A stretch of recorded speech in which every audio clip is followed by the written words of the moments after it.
Our top story tonight on Gravitas comes from West Asia. Iran has openly threatened to strike Israel for a third time. A direct warning from Tehran, not just meant for Israel, but also for the US and the fragile ceasefire in Gaza. That any collapse of the deal would lead to a huge conflagration. According to a high-ranking IRGC commander, in fact, a third direct strike on Israel is inevitable. IRGC Deputy Commander Ali Fadawi stated that the attack, codenamed True Promise 3, would happen, quote-unquote, at the right time, without providing further details. In fact, Iran has already launched 2 significant missile attacks on Israel in the past year, making this threat all the more serious. In April, Iran unleashed over 300 missiles and drones towards Israeli military installations as a retaliation for the killing of 2 of its generals in Damascus. And then in October, Iran launched Operation True Promise 2, firing around 200 missiles in response to the assassination of key Iran-backed leaders, including former Hezbollah chief Hassan Nasrallah. And now the announcement by the IRGC Deputy Commander coming just a day after the US Secretary of State Marco Rubio and the Israeli Prime Minister Benjamin Netanyahu vowed to counter Iran's influence and curb its nuclear ambitions. Netanyahu in fact claimed that Israel had inflicted substantial damage on Iran since the war in Gaza started, and with US support was determined to quote-unquote finish the job. Listen in. Today, Secretary Rubio and I had a very productive discussion with our staffs on a number of issues. None of them are more important than Iran. Israel and America stand shoulder to shoulder in countering the threat of Iran. We agreed that the Ayatollahs must not have nuclear weapons. And we also agreed that Iran's aggression in the region has to be rolled back. And there can never be a nuclear Iran. A nuclear Iran that could then hold itself immune from pressure and from action. That can never happen. The president's been clear about that as well.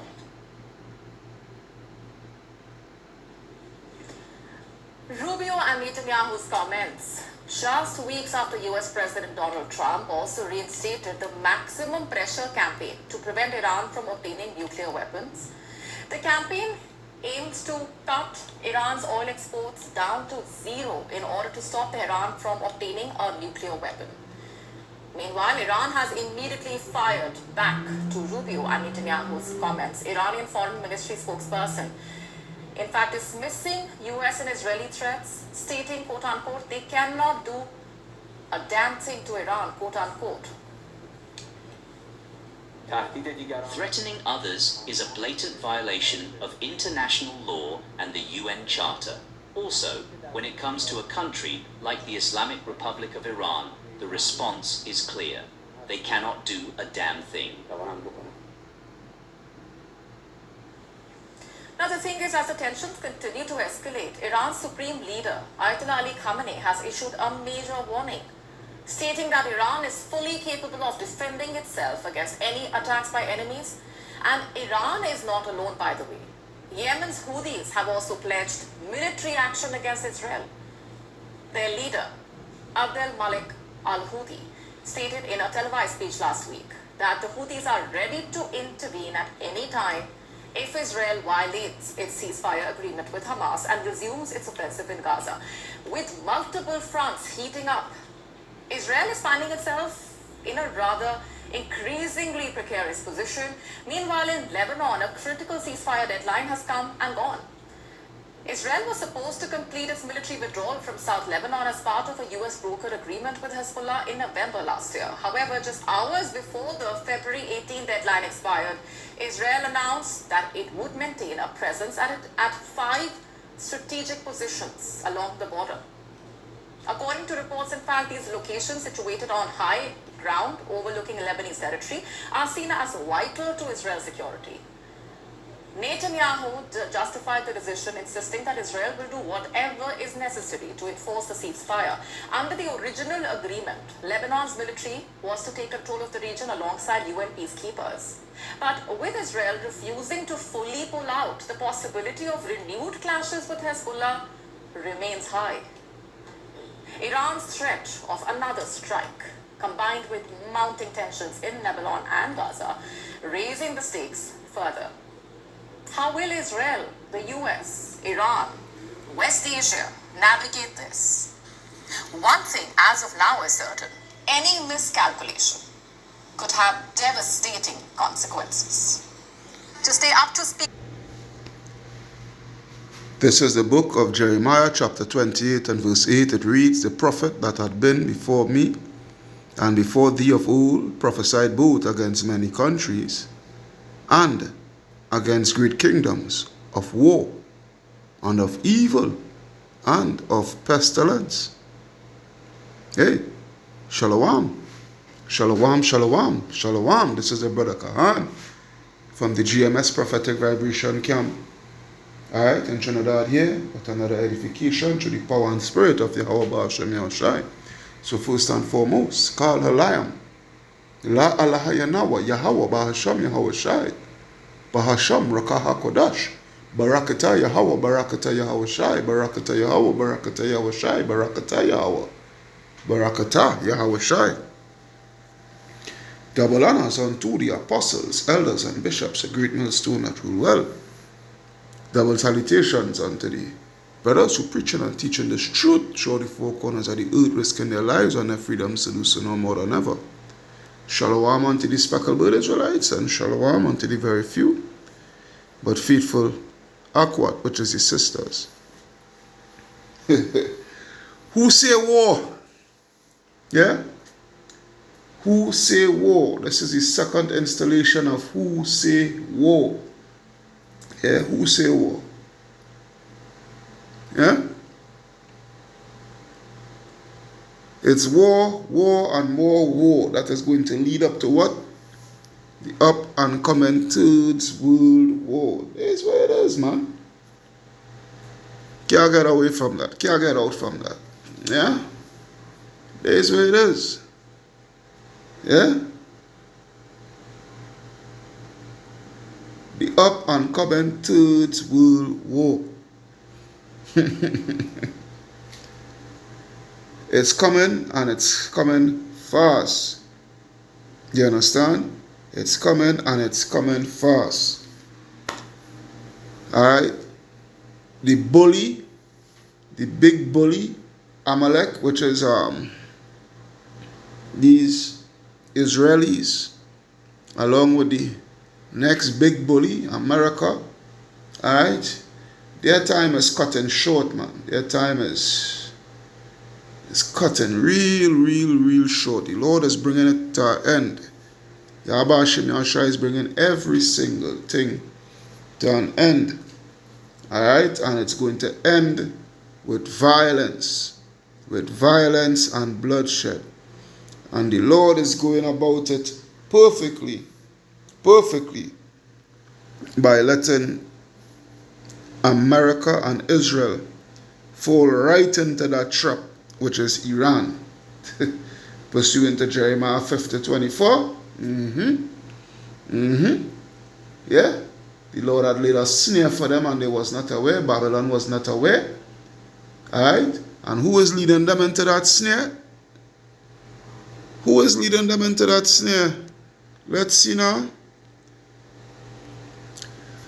Jeremiah 50:45, it reads, "Therefore hear the counsel of the Lord that he had taken against Babylon, and his purposes that he had purposed against the land of the Chaldeans.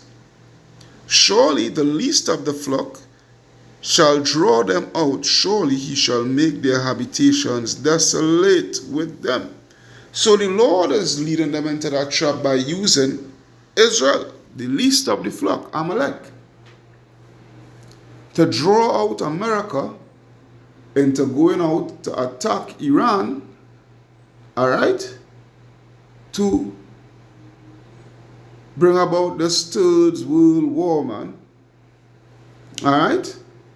Verse 46, "At the noise of the taking of Babylon, the earth is moved, and the cry is heard among the nations," man. Hey, the world is going to, it is going to be televised, man. The world is going to see the downfall of America and Israel. Likewise with all these other nations, when Yahweh Shai makes his return. Alright? There is what it is. Yeah? But they are being caught into a trap, man. They keep on harassing, they keep on bullying, they keep on choking Iran. Iran mustn't have nuclear, Iran mustn't have nuclear, Iran mustn't have nuclear, this, that, the other. Yeah?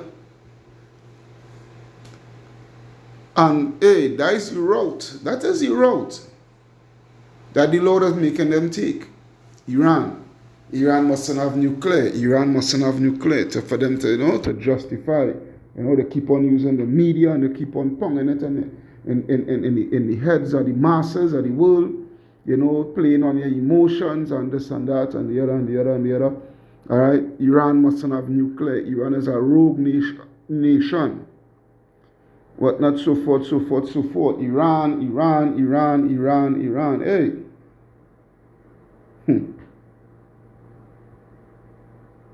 This is what it is, man. This is what it is coming to, man. You understand? Because it's all about their pride. It's all about their pride. Yeah? Right? Thou most proud. Right? They think that, they could just go to everybody, anybody, anybody, all right, and bully them and force your democracy and all their policies and whatnot, so forth, upon the nations.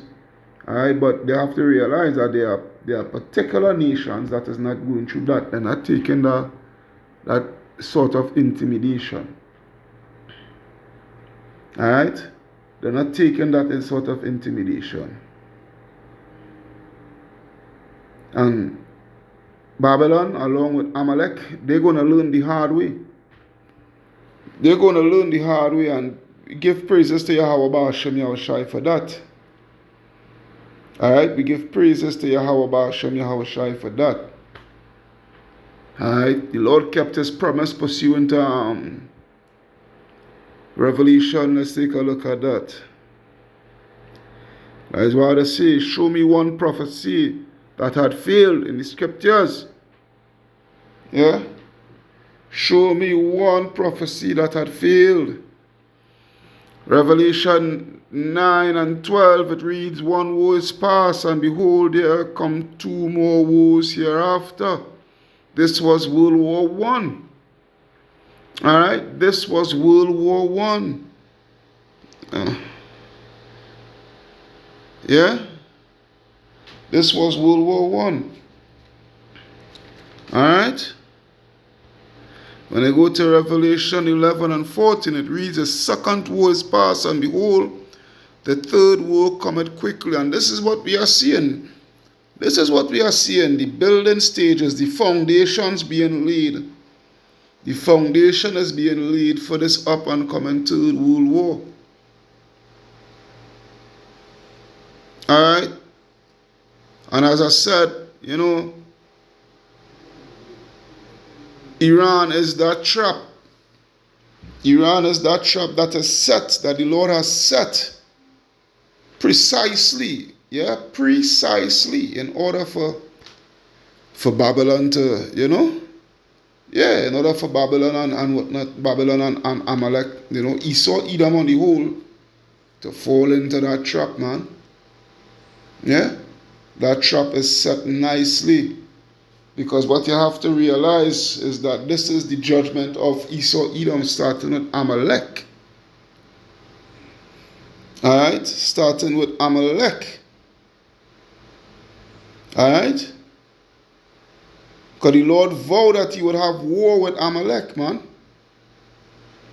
That's Numbers 20. And I will have to read from verse 1 going down. This is Numbers 20 and 1. It reads, then came the children of Israel, even the whole congregation, into the desert of Zin in the first month. And the people abode in Kadesh, and Miriam died there and was buried there.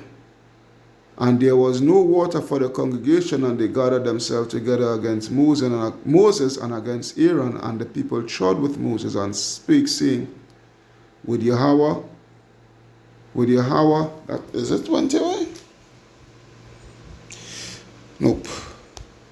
It's actually, because I find this was a bit odd. Right, it's actually Numbers 24. Numbers 24 and 1. So lucky about that. Numbers 24 and 1.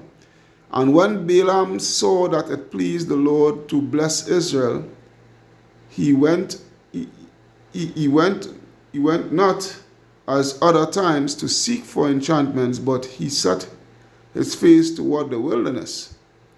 And Balaam lifted up his eyes, and he saw Israel abiding in his tents, according to their tribes, and the Spirit of Yahweh came upon him. And he took up his parable and said, Balaam the son of Beor hath said, and the man whose eyes are open hath said, he hath said, which heard the words of Yahweh, which saw the vision of the Almighty, falling into a trance, but having his eyes open. All right, so the Lord put a spirit. The Lord had him in a spirit. All right, the Lord had him in a spirit, seeing the future. All right, seeing what will be hold of Israel. All right, which is basically the kingdom to come. All right, and it says, how goodly are thy tents, O Jacob, and thy tabernacles, O Israel, as the valleys are they spread forth as gardens by the riverside, as the trees of line aloes which the Lord hath planted, and as cedar trees beside the waters. He shall pour the water out of his buckets, and his seed shall be in many waters, and his king shall be higher than Agag. All right, and his king shall be higher than Agag, and his kingdom shall be exalted. And Agag was who? Agag was a Amalekite. All right, an Edomite. All right, of the seed of Amalek. Yahweh brought him forth out of Egypt. He hath, as it were, the strength of a unicorn. He shall eat up the nations, his enemies, and shall break their bones and pierce them through with his arrows. He laid down as a lion, and as a great lion.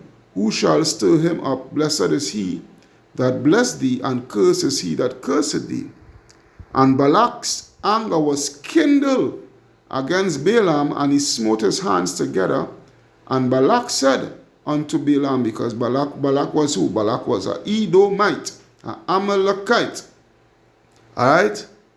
He said, I call thee to curse mine enemies, and behold, thou hast altogether blessed them these 3 times. All right? Bless who? Israel. All right? The Lord, that is why the Lord put him in that trance.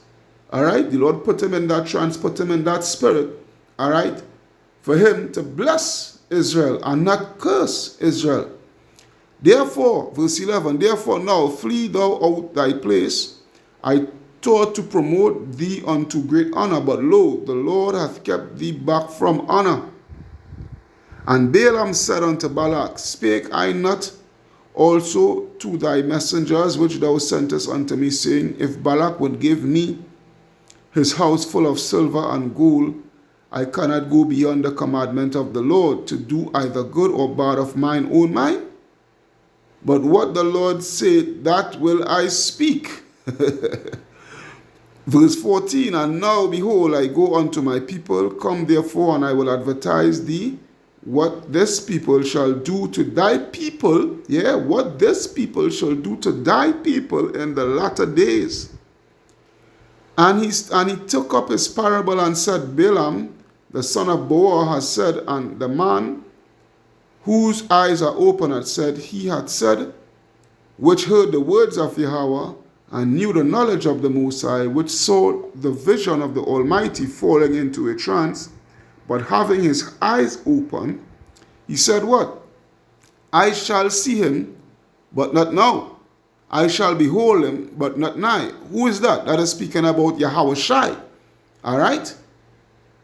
There shall come a star out of Jacob, Yahweh Shai, and a scepter shall rise out of Israel, and smite the corners of Moab, and destroy all the children of Seth, Yahweh Shai.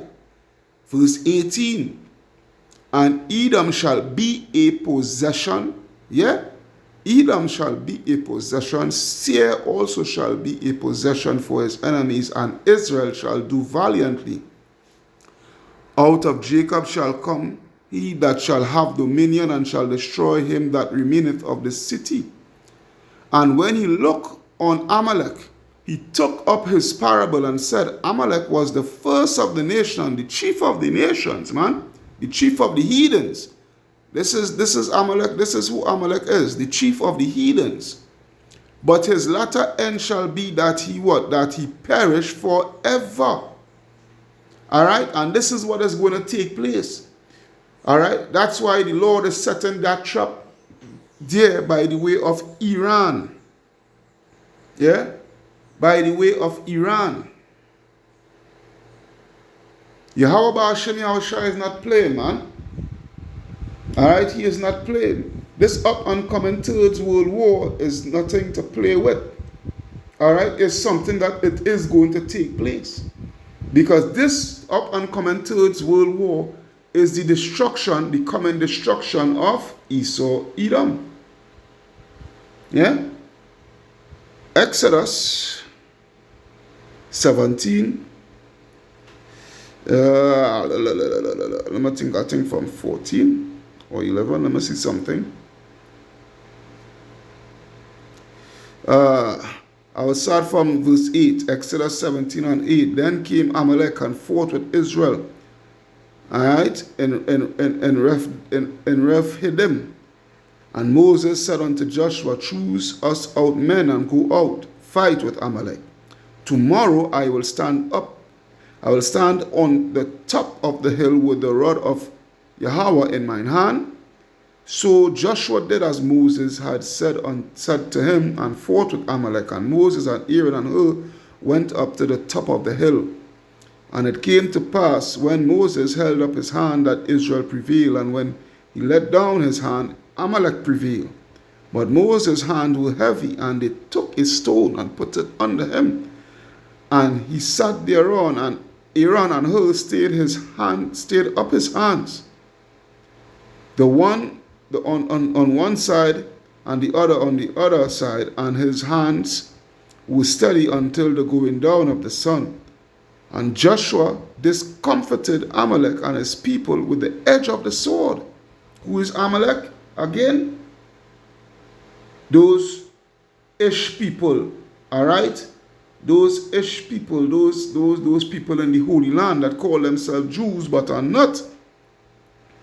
And the Lord said unto Moses, write this for a memorial in a book, and rehearse it in the ears of Joshua, for I will utterly put out the remembrance of Amalek. Yeah, he will utterly put out the remembrance of Amalek from under heaven. And Moses built an altar and called it Yahweh Nassah, for he said, because the Lord hath sworn that the Lord will have war, with Amalek from generation to generation. This is what it is, man. That's why I titled this. All right, who say war? Because this is what the hell it is, man. War. All right, war. War is going to come, man. Great war is going to come. All right, great war is going to fall upon these heathen, mainly starting with Amalek and the rest of Edom.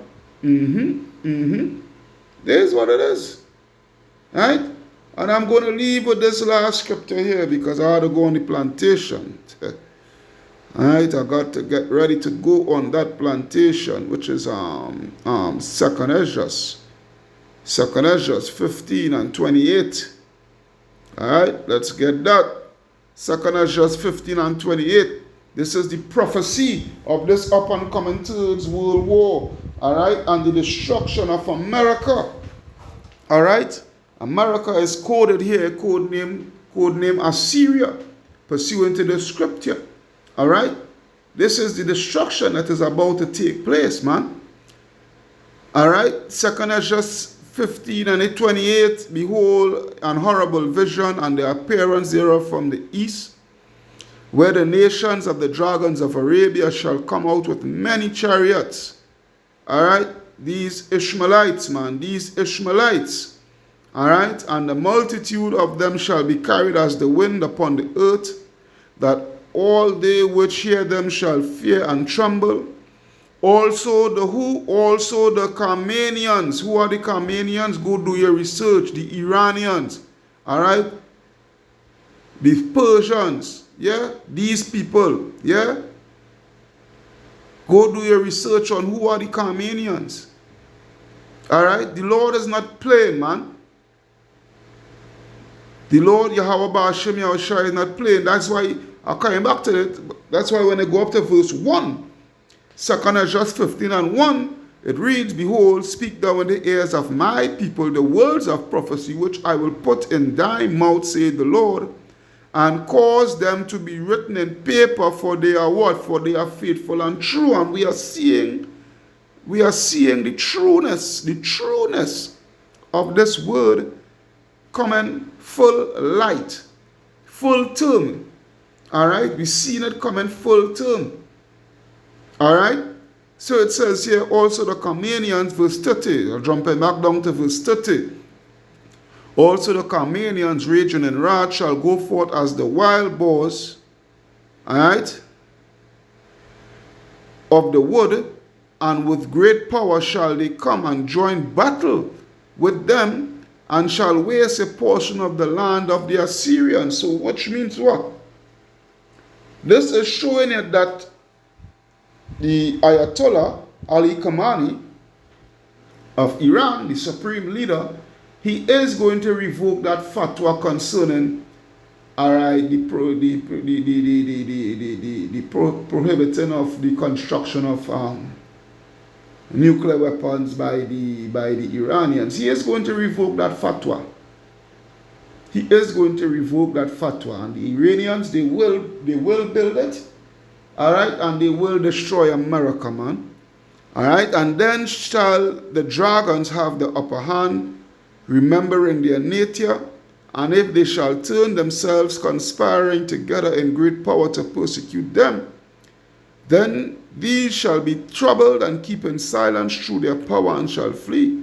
And from the land of the Assyrians shall the enemy besiege them and consume some of them, and their host shall be in fear and dread and strife among their kings, man. This is what is going to come onto America, man. So yeah, Iran is that trap, man. Continue to, you know, test the trap. Yeah, you continue to probe on the trap and see what the fuck is going to take place with you all, man. Alright? This is what's going to come with you Edomites, man. Alright? So, hey, I hope you all are edified, man. Who say war? Who say war? Alright, so this is your brother Kahan from the GMS Prophetic Vibration Camp here in Trinidad. Alright, signing out, saying, Kal Halayam La Alahayanawa Yahweh, Ba'asham Yahweh Shai, Ba'asham Raka Kodash, Barakata Yahweh, Barakata Yahweh Shai, Barakata Yahweh, Barakata Yahweh Shai, Barakata Yahweh, Barakata Yahweh Shai. Alright, double honors unto the apostles, elders, and bishops of Great Millstone that rule well. Double salutation unto the brothers who preach and teach in the truth throughout the four corners of the earth, risking their lives and their freedom to do so no more than ever. Shalom unto the speckled bird Israelites, and shalom unto the very few but faithful Akwat, which is the sisters that, you know, listen and learn and being obedient, man. Until again, shalom to the hope for the elect. Wa abad babal unto Babylon the great, man.